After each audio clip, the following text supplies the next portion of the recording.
Hello, families. Miss N here. I want to talk to you today about MAP testing. If you have an older child, you are familiar with the MAP test.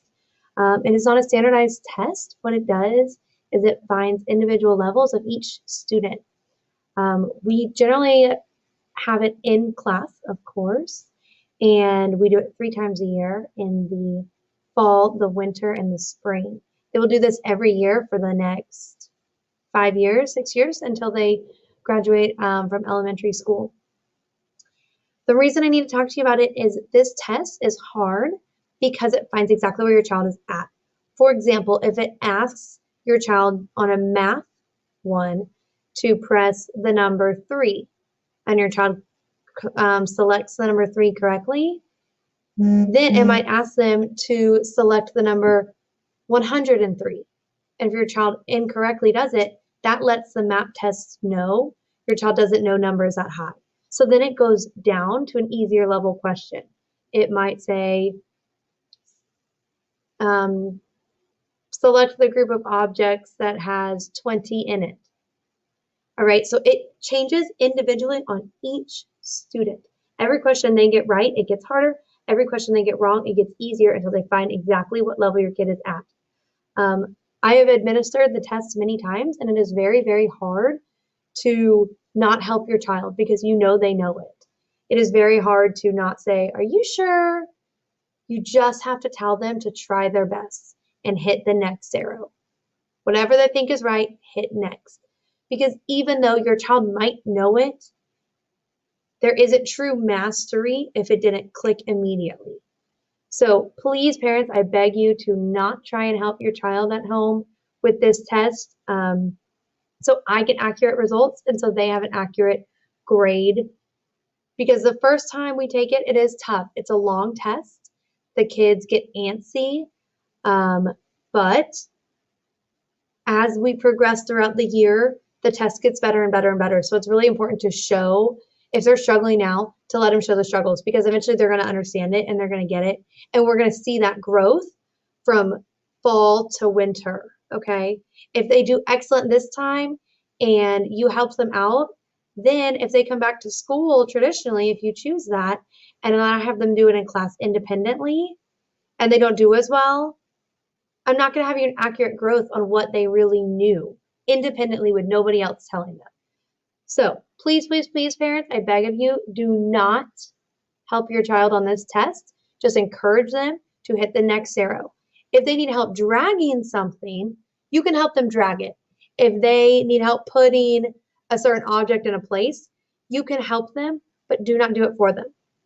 Okay, that being said, I'm going to show you what it's going to look like, and I'm going to need your help to administer and sign your child into the test. So on a school iPad, you have a bunch of apps. There is one called NWEA. I don't know if you can see it, it's not focused. It's brown and it has NWEA on it. You're going to click on that. Then from there, you'll see a login page.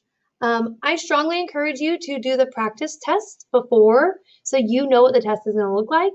It's only a few questions, and so your child is familiar with it. I'm going to go through it over in class, but also make sure you show them. If you click on the bottom, it says try the practice test. Okay, to log in, the password is GROW, all lowercase letters, GROW,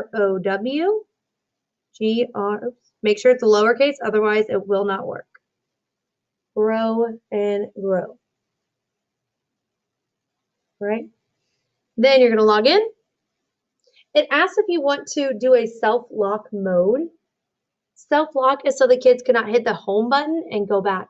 You want to do that because the kids might get bored, and if they log out and exit the test by accident, they're going to lose everything. It's not going to save, and they're going to have to redo it.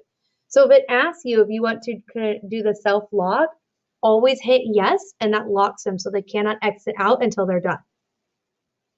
All right, then for the practice test, it asks you to select a grade. You'll select kinder, reading, or math. You need to practice both of them. I will do reading right now, test language, English. Even if you speak Spanish at home, you want to do the English test because that's what your kids will be taking. And then it will already have the test popped up at the bottom. Hit the next arrow.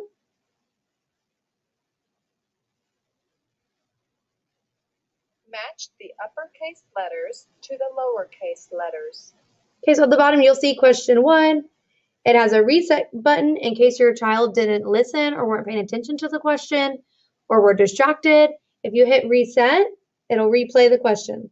Are you sure you want to clear? Match the uppercase letters to the lowercase letters. This is where we're going to need some parent help, is most children are used to dragging and dropping, but for this one, they have to tap where they want it to go first. So we're looking for a lowercase I. You're going to tap it until it highlights, then tap the lowercase I. Oh. So actually, that's what you do. You press what you want at the bottom first, lowercase g.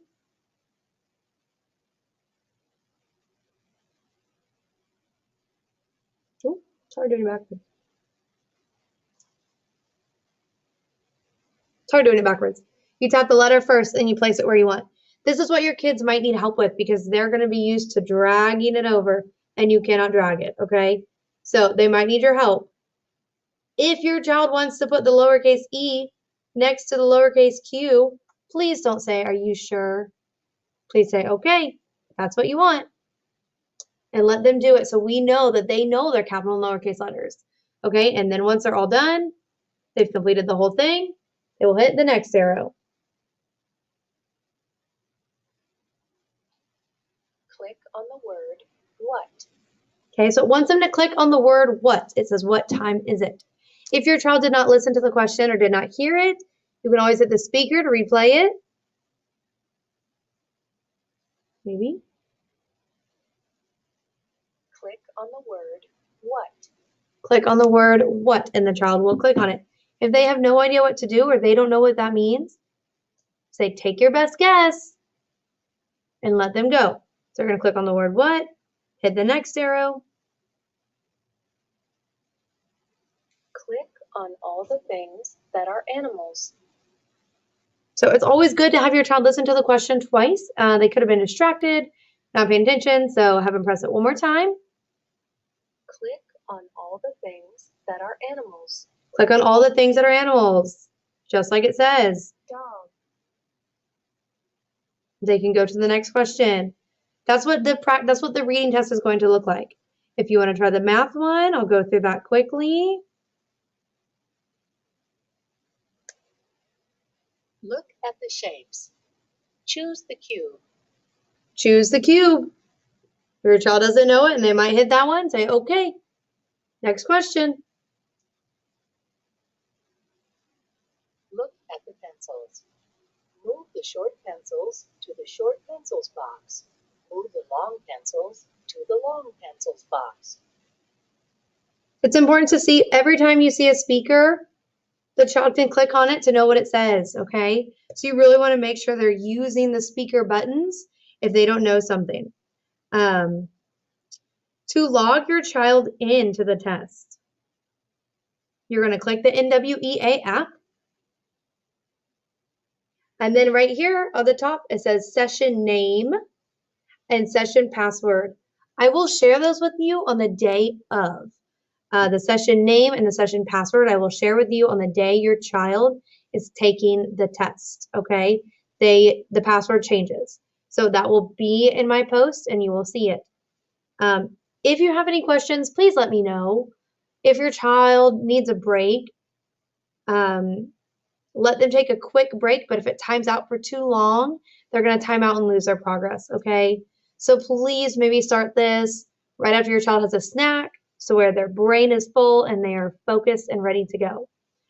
We're going to have some mess ups. I've never done it virtually before, so I thank you for your patience and your flexibility and understanding as we get through this test together. And as soon as I get results back, I'll be more than willing to share them with you and explain the results. So thank you so much for your support during this time, parents. And like I said, if you have any questions, please reach out and let me know. And I will see you guys later. Bye.